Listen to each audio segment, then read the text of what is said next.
Bismillahirrahmanirrahim. Assalamualaikum warahmatullahi wabarakatuh. Waalaikumsalam warahmatullahi wabarakatuh. Sebelumnya kepada Bapak Dr. Yang Yusuf Ali SSI MKOM selaku dosen pemampu pada mata kuliah perencanaan pembelajaran yang kebetulan hari ini berhalangan hadir, dan juga rekan-rekan semua yang saya banggakan. Pada kesempatan kali ini kami dari kelompok 13 akan mempresentasikan materi mengenai KKM dan penilaian pembelajaran di SD.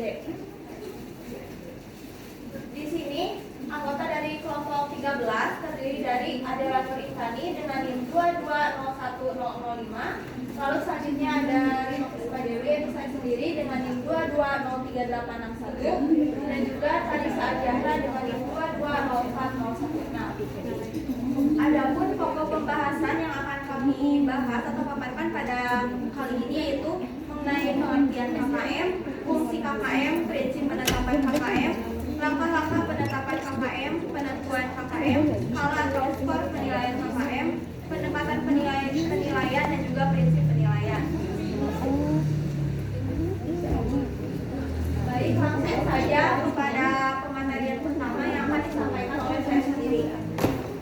Pengertian KKM. Menurut Peraturan Menteri Pendidikan Nasional Republik Indonesia Nomor 23 Tahun 2016 tentang Standar Penilaian Pendidikan, bahwa KKM atau kriteria ketuntasan minimal adalah kriteria ketuntasan belajar yang ditentukan oleh satuan pendidikan yang mengacu pada standar kompetensi kelulusan dengan mempertimbangkan karakteristik peserta didik, karakteristik mata pelajaran dan juga fungsi satuan pendidikan.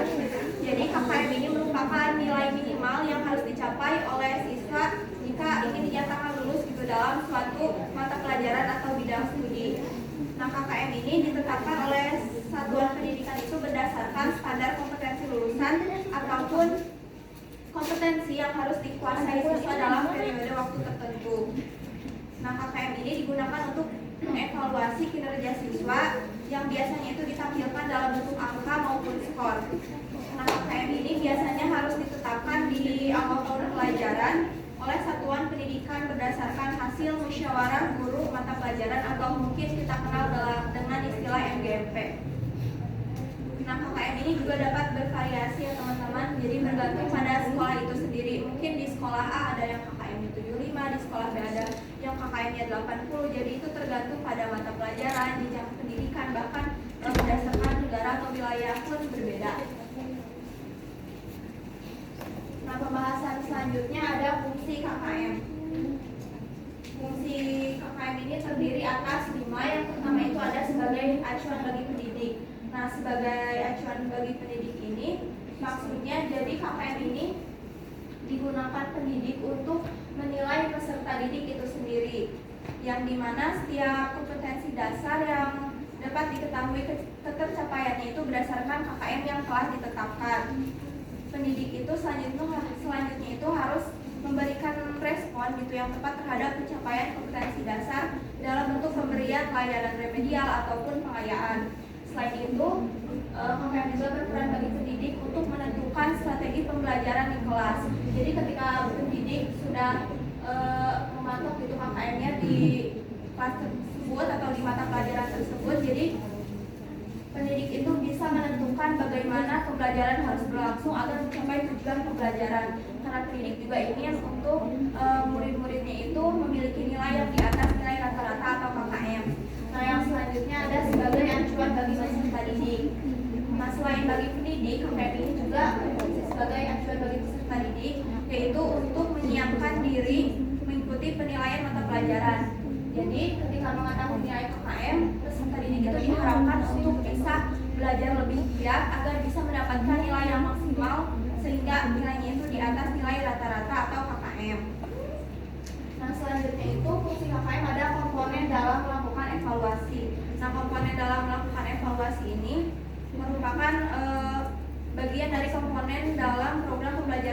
dilaksanakan di sekolah. Nah, evaluasi keterlaksanaan dan hasil program kurikulum dapat dilihat dari pencapaian KKM sebagai tolak ukur. Nah, oleh karena itu hasil pencapaian KD atau kompetensi dasar berdasarkan KKM ini ditetapkan perlu dianalisis untuk mendapatkan informasi tentang kompetensi dasar tiap mata pelajaran yang mudah atau sulit dan cara perbaikan dalam proses pembelajaran maupun pemenuhan sarana prasarana belajar di sekolah. Nah, selanjutnya ada sebagai kontrak pedagogik. Nah, kontrak pedagogik ini bisa terjadi antara pendidik dan peserta didik ataupun lembaga pendidikan itu sendiri dengan masyarakat, di mana antara pendidik dan peserta didik itu pendidik melakukan upaya untuk pencapaian KKM dengan memaksimalkan proses pembelajaran dan juga penilaian, sedangkan peserta didik itu melakukan upaya pencapaian KKM tersebut dengan proaktif mengikuti kegiatan pembelajaran serta mengerjakan tugas-tugas yang telah didesain oleh pendidik. Nah, selain itu satuan pendidikan juga berusaha atau berupaya memaksimalkan pemenuhan kebutuhan untuk mendukung terlaksananya proses pembelajaran dan penilaian di sekolah. Nah, selanjutnya fungsi yang terakhir ada target satuan pendidikan, di mana target satuan pendidikan dalam pencapaian kompetensi tiap mata pelajaran. Satuan pendidikan harus berupaya semaksimal mungkin untuk melampaui nilai KKM. Pasti setiap sekolah ingin bahwa murid-muridnya itu memiliki nilai-nilai yang bagus yang mencapai atau melebihi nilai KKM. Nah, keberhasilan pencapaian KKM ini merupakan salah satu tolak ukur kinerja satuan pendidikan dalam menyelenggarakan program pendidikan. Satuan pendidikan dengan KKM yang tinggi dan dilaksanakan secara bertanggung jawab dapat menjadi tolak ukur kualitas untuk pendidikan bagi masyarakat. Nah, yang selanjutnya ada prinsip dalam penetapan KKM. Yang pertama ada metode penetapan. Nah, metode penetapan KKM ini ada secara metode penetapan kualitatif dan juga kuantitatif. Yang dimana metode kualitatif itu dapat dilakukan melalui professional judgment oleh pendidik dengan mempertimbangkan kemampuan akademik dan juga pengalaman pendidik mengajar mata pelajaran di sekolahnya. Nah, sedangkan metode kuantitatif itu dilakukan dengan tentang angka atau skor gitu yang disepakati sesuai dengan penetapan kriteria yang telah ditentukan sebelumnya. Nah, yang selanjutnya itu ada analisis ketuntasan, yang dimana analisis ketuntasan ini dimana penetapan nilai KKM itu dilakukan melalui analisis ketuntasan belajar minimal pada setiap indikator dengan memperhatikan kompleksitas, daya dukung dan juga impact peserta didik untuk mencapai ketuntasan kompetensi dasar dan juga standar kompetensi. Nah, yang ketiga itu prinsip penetapan KKM berdasarkan KKM tiap KD atau kompetensi dasar, yang dimana kompetensi dasar ini merupakan rata-rata dari indikator yang terdapat dalam kompetensi dasar tersebut. Peserta didik dinyatakan telah mencapai ketuntasan belajar untuk KD tertentu apabila yang bersangkutan telah mencapai ketuntasan belajar minimal yang telah ditetapkan untuk seluruh indikator pada KD tersebut. Nah, yang selanjutnya itu berdasarkan KKM mata pelajaran, yang dimana KKM mata pelajaran ini merupakan rata-rata dari semua KKM kompetensi dasar yang terdapat dalam satu semester atau 1 tahun pelajaran dan dicantumkan dalam laporan hasil belajar atau kita kenal dengan istilah raport peserta didik. Nah, yang selanjutnya ada indikator sebagai acuan penilaian. Nah, indikator ini merupakan acuan atau tujuan bagi pendidik untuk membuat soal-soal ulangan, baik itu soal ulangan harian, soal ulangan tengah semester maupun soal ulangan akhir semester. Nah, soal ulangan ataupun tugas-tugas harus mampu mencerminkan atau menampilkan pencapaian indikator yang diinginkan. Dengan demikian, pendidik tidak perlu melakukan pembobotan seluruh hasil ulangan karena semuanya memiliki hasil yang setara. Nah, selanjutnya ada fleksibilitas nilai KKM. Nah, maksudnya jadi pada setiap indikator atau kompetensi dasar itu dimungkinkan adanya perbedaan nilai KKM atau ketuntasan minimal, jadi disesuaikan lagi dengan karakteristik yang ada. Baik, untuk materi selanjutnya akan dilanjutkan oleh saya. Padanya saya persilakan. Baik, terima kasih kepada semua yang telah memberikan kesempatan untuk menjelaskan materi. Di sini saya akan menjelaskan mengenai langkah-langkah penetapan KKM. Nah, langkah pertama dalam menetapkan KKM itu itu adalah penentuan dari KKM indikator, di mana ketika guru menentukan KKM indikator harus memperhatikan 3 hal, yaitu yang pertama kompositas materi, yang kedua daya dukung, dan yang ketiga ada intake atau kemampuan awal dari siswa. Nah, kemudian yang keduanya adalah penentuan KKM kompetensi dasar, di mana KKM KD ini merupakan hasil dari rata-rata dari KKM indikator. Nah, yang ketiga ada KKM mata pelajaran. Cara penentuan dari KKM mata pelajaran ini sama seperti ketika menentukan KKM KD, yaitu hasil dari rata-rata KKM kompetensi dasar. Dan kemudian KKM mata pelajaran ini nantinya akan dijadikan sebagai KKM sekolah. Nah, perlu diketahui ya teman-teman, bahwa KKM antar sekolah itu berbeda-beda. Ada yang menetapkan 1 KKM untuk seluruh mata pelajaran, ada juga yang menetapkan 1 KKM untuk 1 mata pelajaran, dan ada juga yang menetapkan 1 KKM untuk 1 rukun pembelajaran.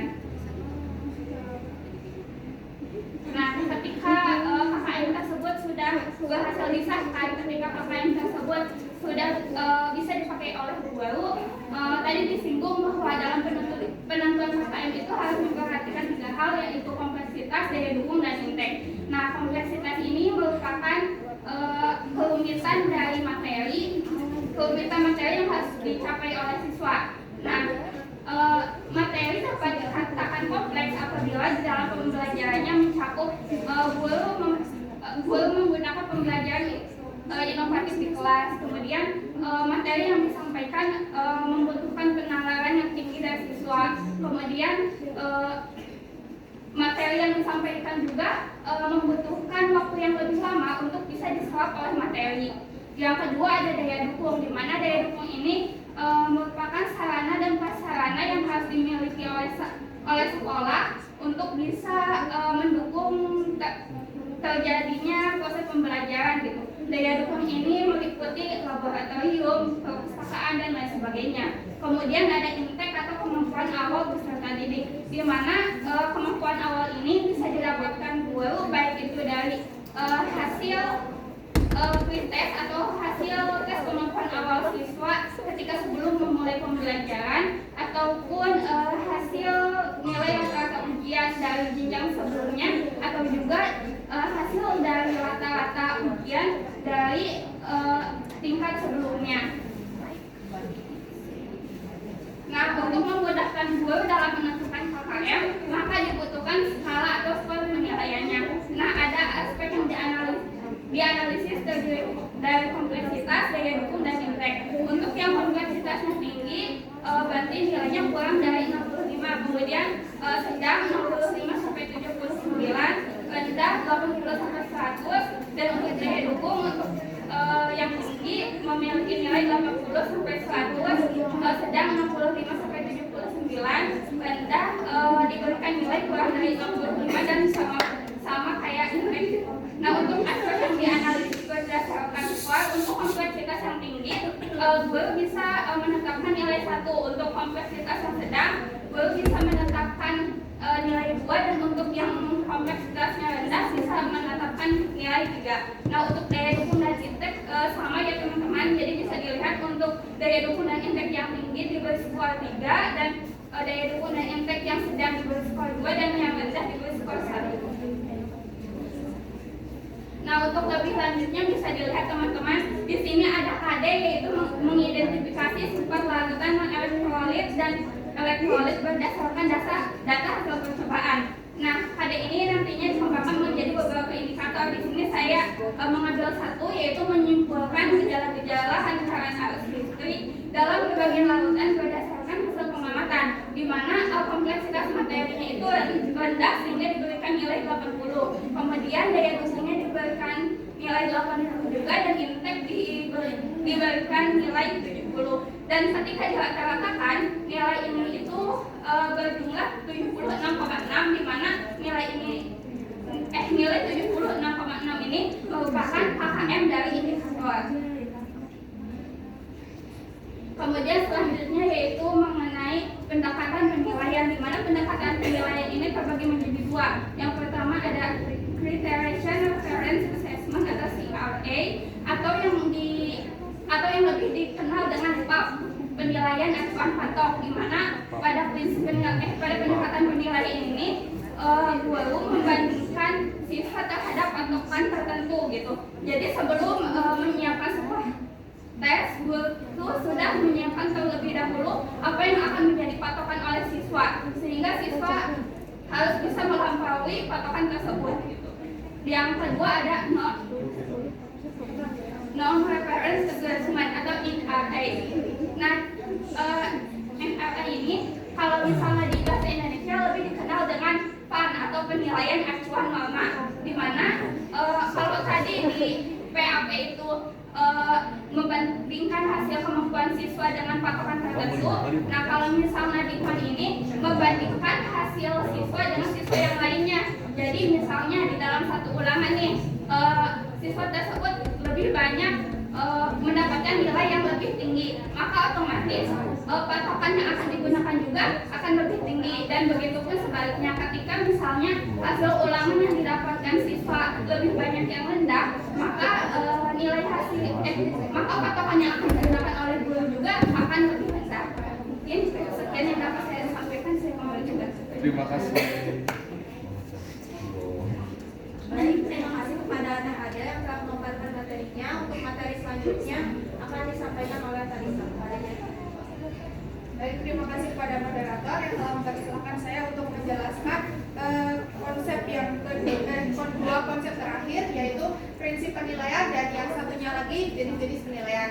Nah, prinsip penilaian sendiri itu adalah sebuah pedoman ataupun dasar yang digunakan oleh guru untuk mengetahui tentang ketercapaian siswa, kemampuan siswa, terus keterampilan siswa setelah melakukan proses pembelajaran. Nah, ada 9 prinsip penilaian. Yang pertama adalah sahih. Nah, sahih sendiri adalah valid. Valid ini mengacu pada bahwa memang benar bahwa alat itu digunakan untuk mengukur sesuatu yang akan diukur. Jadi mencakup bahwa sesuatu alat penilaian ini benar-benar ingin mencapai ketercapaian dari tujuan pembelajarannya. Nah, contohnya misalkan dalam pembelajaran bahasa Indonesia. Nah, dalam pembelajaran itu guru akan menciptakan suatu tujuan pembelajaran, yaitu pada elemen berbicara. Nah, dalam pembelajaran tersebut guru harus memasukkan aktivitas berbicara di dalam pembelajaran, tidak hanya terpaku pada membaca ataupun menulis saja begitu. Nah, kemudian selanjutnya adalah objektif. Nah, objektif ini berkaitan dengan bagaimana suatu penilaian itu bebas atau di luar bias pandangan latar belakang seorang hubungan emosional antara guru dan siswa, latar belakang sosial, emosional, ekonomi, dan sebagainya gitu. Jadi objektivitas ini mengacu pada misalkan suatu penilaian itu dilakukan di dalam kelas gitu ya. Jadi dua siswa itu mendapatkan nilai yang mendapatkan soal yang sama dan hasil jawaban yang sama. Nah, sebagai guru itu tidak boleh membeda-bedakan hasil dari setiap siswa, walaupun guru itu kurang suka nih dengan salah satu siswanya. Jadi guru memberikan penilaian yang rendah. Nah, itu tidak boleh. Jadi harus sama karena jawaban yang dicapainya itu juga sama gitu. Nah, kemudian adil. Nah, adil ini bukan berarti sama rata, tetapi setara. Nah, perbedaannya itu jadi ketika guru memberikan pertanyaan ataupun persoalan gitu ya kepada siswa, itu tuh harus diberikan atas dasar kemampuan siswa itu sendiri. Jadi muncullah pembelajaran berdiferensiasi di dalamnya. Karena ketika suatu soal itu disamaratakan, belum tentu siswa itu merasa bahwa soal itu terlalu gampang ataupun terlalu susah. Jadi harus setara, bukan sama rata gitu. Nah, selanjutnya adalah terpadu. Nah, terpadu ini berkaitan dengan ketika suatu pembelajaran itu penilaian dalam suatu pembelajaran itu dilakukan tidak hanya mengacu pada ujian akhir saja, tetapi harus didasarkan pada penilaian sebelumnya. Misalkan ada tes, kuis, terus ulangan harian. Nah, itu tuh harus disatukan gitu, tidak boleh terpisahkan hanya pada ujian akhir saja gitu. Nah, selanjutnya adalah terbuka. Dan terbuka ini harus transparansi ya. Guru memberikan penilaian kepada siswa, harus diperjelas tentang tujuan pembelajaran, tujuan penilaiannya apa, terus penilaiannya seperti apa. Jadi siswa tuh siap untuk menghadapi suatu penilaian itu. Jadi ketika siswa siap, maka dia akan mencapai kompetensi yang dituju gitu. Kemudian selanjutnya adalah menyeluruh dan berkesinambungan. Nah, menyeluruh ini berkaitan dengan bagaimana suatu penilaian itu harus mencakup 3 aspek, yaitu kognitif, afektif, dan psikomotor. Karena walaupun pada pelaksanaannya di lapangan 3 aspek itu terkadang tidak dapat dicakup secara bersamaan, tapi guru harus bisa memberikan perencanaan pembelajaran bahwa walaupun tidak dalam sekali pembelajaran, tetapi 3 aspek itu bisa dilakukan di beberapa minggu pembelajaran gitu. Jadi tidak harus sekali dalam pembelajaran. Terus berkesinambungan ini berkaitan dengan bagaimana penilaian itu dibuat secara stage by stage. Jadi ada dalam penilaian itu harus ada misalkan ulangan harian, tes, kuis, terus proyek dan sebagainya. Jadi setiap siswa tuh dapat mencapai keterampilan dalam penilaiannya itu tuh by stage. Jadi ketika satu stage mereka gagal, mereka dapat memperbaikinya di stage berikutnya. Kemudian sistematis. Nah, sistematis ini berkaitan dengan bagaimana guru itu merancang sedemikian rupa bahwa penilaian itu harus runtut dan urut gitu. Jadi misalkan ulangan di minggu kedua, kemudian ujian tengah semester di 1 bulan pertama masuk gitu. Jadi ketika penilaian itu urut, maka ketika ada suatu proyek yang mundur ataupun maju, guru tuh udah bisa mengantisipasinya. Jadi tugas-tugas yang di belakangnya tuh bisa mau disatukan ataupun tidak. Jadi penilaian itu akan terlaksana semuanya. Nah, terus beracuan kriteria. Nah, beracuan kriteria ini itu berkaitan dengan tadi rubrik penilaian. Jadi ketika guru memberikan penilaian itu harus berdasarkan rubrik, tidak hanya membandingkan antara siswa satu dengan siswa lainnya, karena akan menghilangkan prinsip yang tadi ada objektif dan adil. Kemudian akuntabel. Nah, akuntabel ini berkaitan dengan bagaimana guru memberikan penilaian itu harus dapat dipertanggungjawabkan. Yang mana suatu penilaian itu harus didasarkan pada data dan bukti. Jadi ketika suatu saat akan ada protes dari wali kelas, wali murid ataupun ataupun dari siswa sendiri, guru tuh punya bukti dan datanya bahwa memang siswa tersebut mendapatkan nilai yang segitu. Oke. Pemaparan selanjutnya mengenai jenis-jenis penilaian. Nah, jenis-jenis penilaian itu ada 3 ya. Kalian pasti juga sudah tahu. Ada penilaian sikap, pengetahuan, dan keterampilan. Nah, yang pertama adalah penilaian sikap. Nah, penilaian sikap sendiri itu adalah suatu evaluasi yang didasarkan bagaimana sikap ataupun perilaku siswa sebagai hasil proses dalam pendidikan. Nah, penilaian sikap ini dikategorikan dari 2 ya, ada utama dan penunjang. Nah, penunjang ini seperti namanya penilaian penunjang, jadi untuk membantu ketika penilaian utama ini dirasa kurang gitu. Nah, penilaian utama ini itu tuh dapat dilakukan oleh guru mata pelajaran, guru wali kelas, ataupun guru BK dalam 1 semester itu, dan dapat dilakukan dalam pembelajaran ataupun di luar pembelajaran melalui pengamatan ataupun dari informasi-informasi yang valid. Misalkan seorang siswa itu melakukan tindakan yang kurang baik atau di luar norma, nah itu tuh pasti itu informasi itu tuh akan biasanya sampai ke guru BK ataupun wali kelasnya. Nah, selanjutnya dalam penilaian utama ini itu tuh melakukan adanya observasi. Nah, observasi ini itu tuh yaitu pengamatan secara langsung dan berlanjut gitu ya. Jadi setiap siswa tuh dilakukan pendekatan berbasis bahwa asumsi semua siswa tuh berperilaku baik ini dalam kategori baik, sangat baik ataupun tidak baik. Nah, siswa yang melakukan tindakan yang tidak baik ini akan dilakukan pembinaan ataupun tindak lanjut.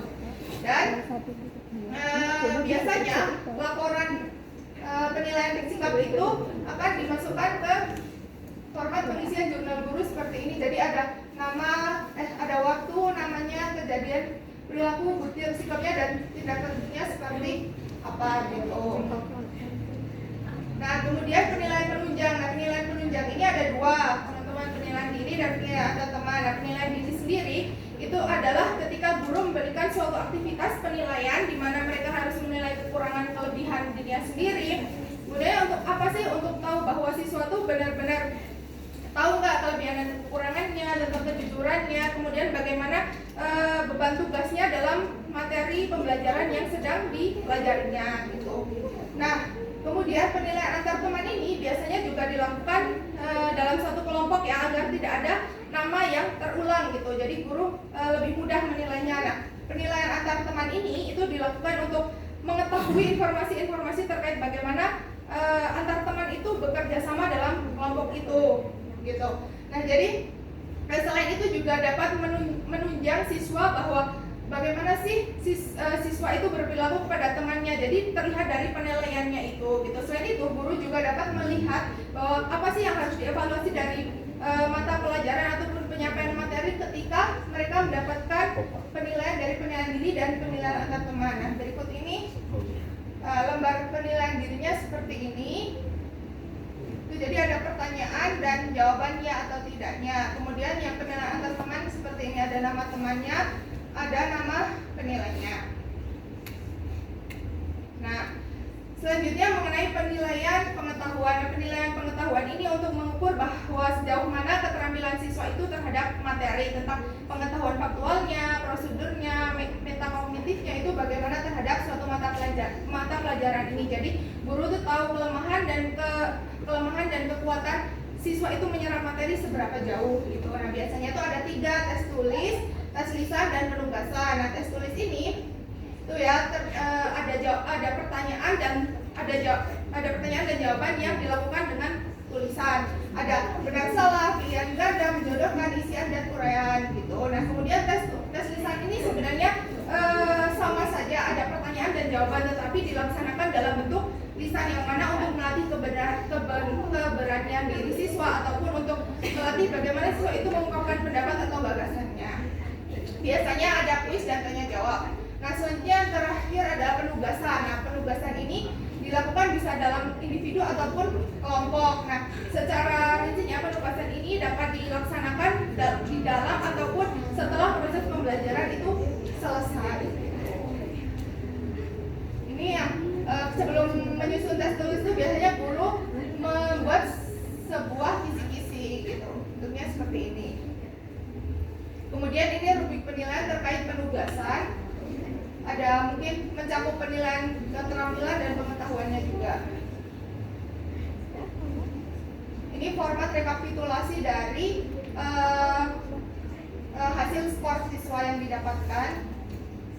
Nah, selanjutnya adalah penilaian keterampilan. Nah, penilaian keterampilan sendiri itu ada 4. Yang pertama praktik. Nah, praktik ini didasarkan pada suatu siswa mempunyai keterampilan untuk mendemonstrasikan, mempresentasikan gitu ya. Bentuknya tuh ketika misal membaca puisi, pidato dan sebagainya, itu adalah bentuk suatu penilaian dalam praktik. Kemudian untuk proyek sendiri itu tuh biasanya yang sering kita tahu tuh dalam bentuk makalah. Jadi hasil dari seluruh pembelajaran itu yang mana harus ada perencanaan, kemudian pelaksanaan dan hasil laporannya.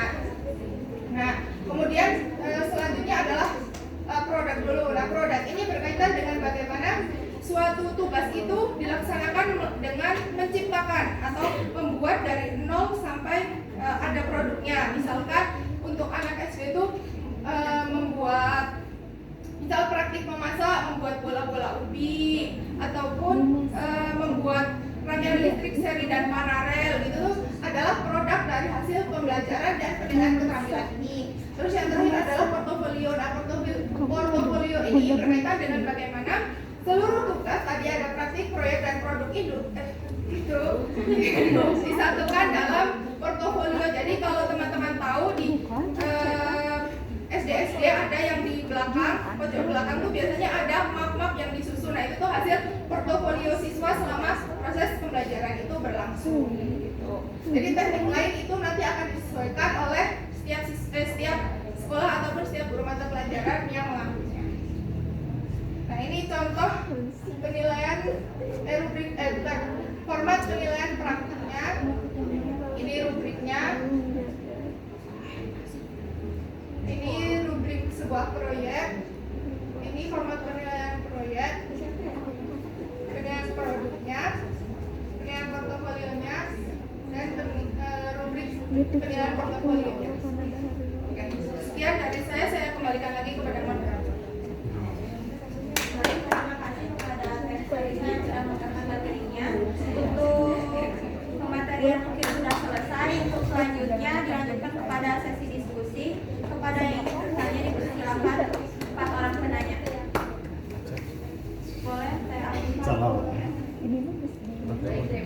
kepada kelompok yang bertanya ya. Nah, bagaimana pengaruh penetapan KKM antara KKM yang terlalu tinggi maupun terlalu rendah terhadap motivasi belajar siswa? Mohon berikan contoh konkret di lapangan.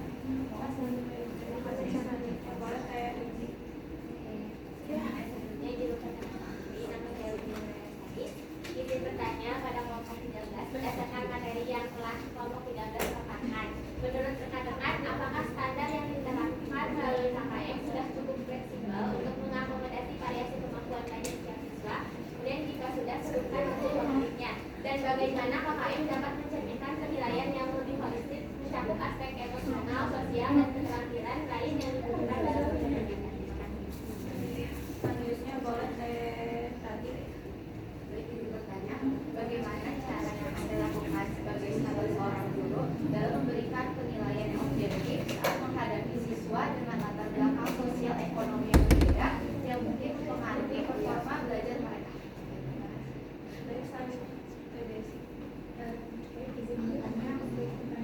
Apakah penentuan kriteria ketuntasan minimal atau KKM ini di setiap sekolah dapat mempengaruhi terhadap strategi pengajaran dan juga pembelajaran di kelas serta bagaimana dampaknya terhadap motivasi siswa? Sekian. Mungkin langsung jawab aja ya. Pertanyaan dari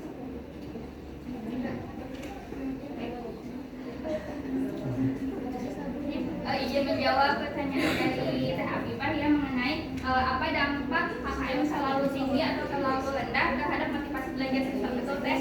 Nah, untuk KKM terlalu tinggi dan terlalu rendah ini apabila diterapkan tentu mempunyai dampak positif dan dampak negatifnya. Untuk KKM yang terlalu tinggi, nah dampak positifnya itu mendorong usaha lebih, yaitu KKM ini mendorong siswa untuk berusaha lebih keras dalam belajar sehingga mereka mungkin merasa terdorong untuk meningkatkan kemampuan mereka agar dapat memenuhi standar tersebut. Dan dampak negatif dari KKM terlalu tinggi itu yaitu menyebabkan stres dan tertekan kepada siswa. Jadi ketika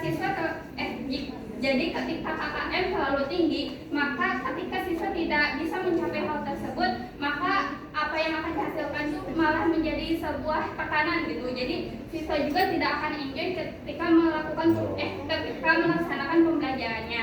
Dan untuk KKM yang terlalu rendah, nah KKM yang rendah ini bisa meningkatkan rasa percaya diri pada siswa. Mengapa demikian? Karena ketika KKM yang rendah, hal ini bisa memungkinkan lebih banyak siswa untuk mencapai KKM tersebut gitu. Jadi siswa itu mempunyai kepercayaan diri tinggi untuk bisa mencapai KKM-nya.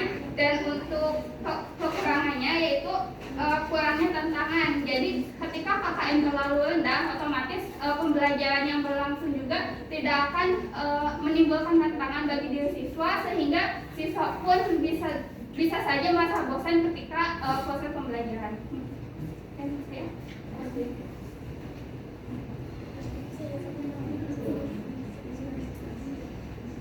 Baik, di sini selanjutnya saya akan menjawab pertanyaan dari Desi.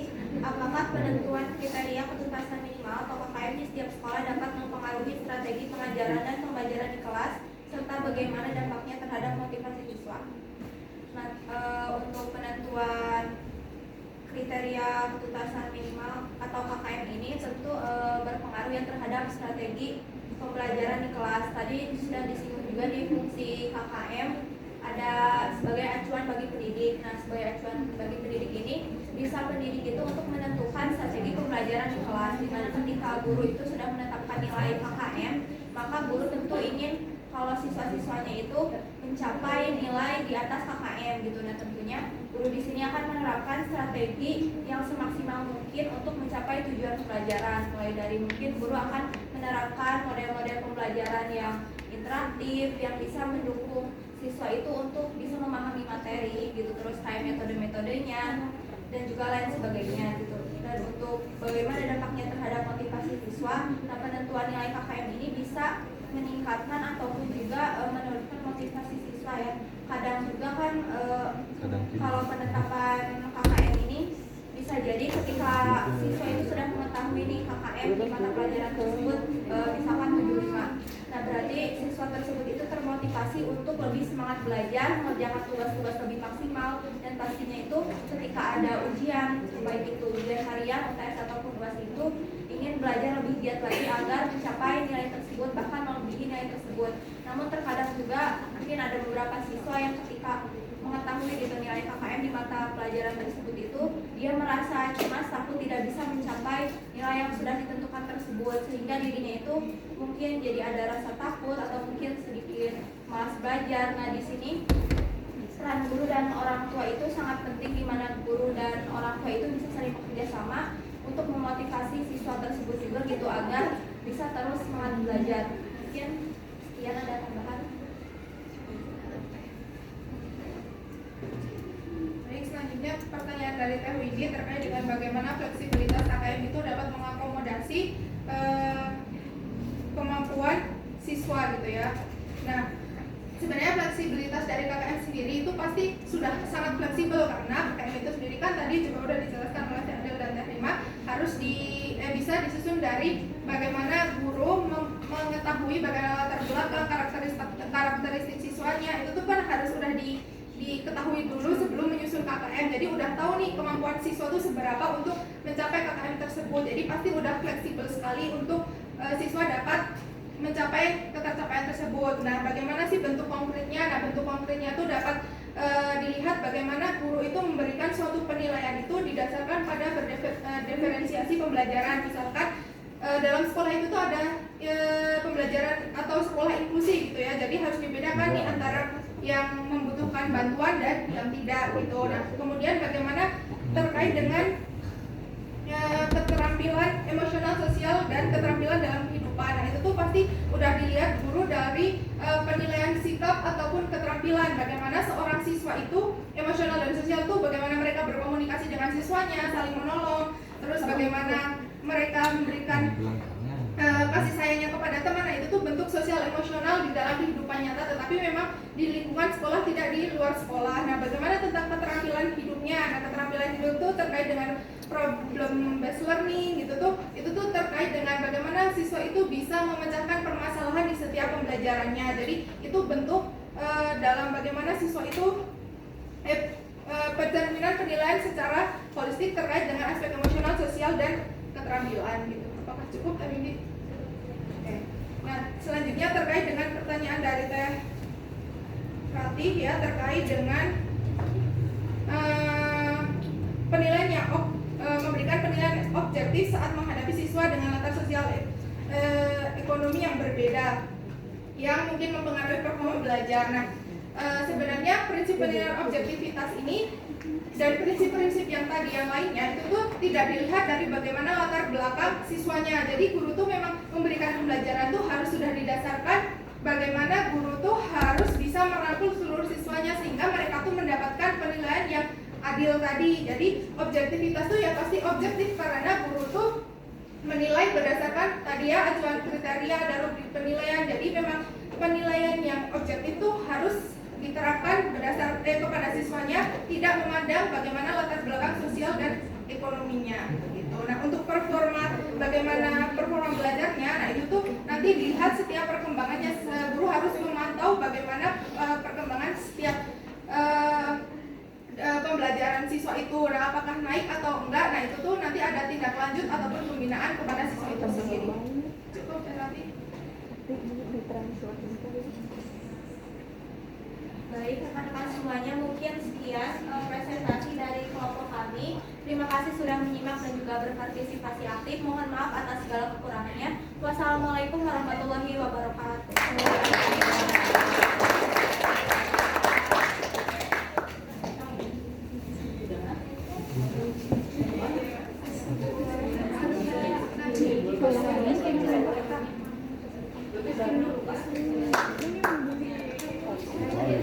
Apa?